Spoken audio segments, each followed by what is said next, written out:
UP में पंचायत चुनाव को लेकर बड़ा सस्पेंस बना हुआ है। चुनाव होंगे या नहीं, अगर होंगे तो कब होंगे, और सबसे बड़ा सवाल, क्या ग्राम प्रधानों का कार्यकाल बढ़ा जाएगा? इन्हीं तमाम सवालों के बीच अब योगी सरकार के मंत्री ओम प्रकाश राजभर का बड़ा बयान सामने आया है, जिसने सियासत को गरमा दिया है। बता दें, उत्तर प्रदेश में पंचायत चुनाव को लेकर लोगों की चिंता लगातार बढ़ती जा रही है। गांव-गांव में चर्चा है कि आखिर चुनाव कब होंगे और देरी की असली वजह क्या है। अब तक ना तो राज्य निर्वाचन आयोग की तरफ से कोई स्पष्ट तारीख सामने आई है और ना ही सरकार की ओर से कोई अंतिम फैसला। सबसे ज्यादा असमंजस ग्राम प्रधानों के कार्यकाल को लेकर बना हुआ है। क्या उनका कार्यकाल बढ़ा जाएगा या फिर नई व्यवस्था लागू की जाएगी?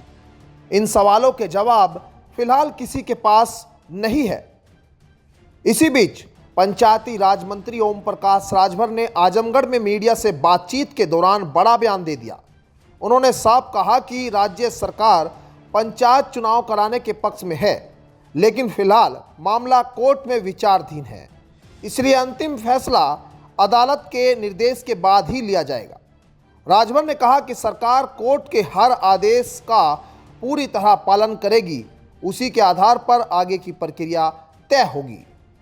उन्होंने ये भी बताया कि राज्य निर्वाचन आयोग की तरफ से भी अभी तक कोई अंतिम बयान सामने नहीं आया है, यानी साफ है कि जब तक कोर्ट का फैसला नहीं आता तब तक चुनाव की तारीख और प्रक्रिया को लेकर सस्पेंस बना रहेगा। लेकिन इस पूरे मुद्दे के बीच सियासत भी गर्मा गई। ओम प्रकाश राजभर ने मंत्री अनिल राजभर को लेकर तीखा हमला बोला है।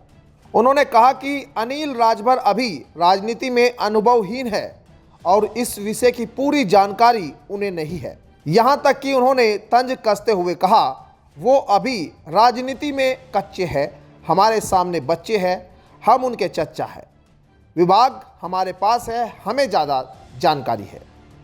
इस बयान के बाद सियासी गलियारों में हलचल तेज हो गई है। एक तरफ पंचायत चुनाव को लेकर असमंजस और दूसरी तरफ नेताओं के बीच बयानबाजी, ये दोनों मिलकर यूपी की राजनीति को और दिलचस्प बना रहे हैं। अब बड़ा सवाल यह है कि क्या कोर्ट के फैसले के बाद पंचायत चुनाव की तारीख साफ हो पाएगी और क्या ग्राम प्रधानों के कार्यकाल को लेकर भी कोई बड़ा फैसला सामने आएगा। फिलहाल यूपी में पंचायत चुनाव को लेकर सस्पेंस बरकरार है और लोगों की नज़र टिकी है कोर्ट के फैसले पर। सवाल यही कि क्या खत्म होगा जल्द ये इंतजार या फिर और लंबा खिंचेगा पंचायत चुनाव का मामला। इन सभी सवालों के जवाब आने वाले दिनों में सामने आएंगे। Bureau report, news 18।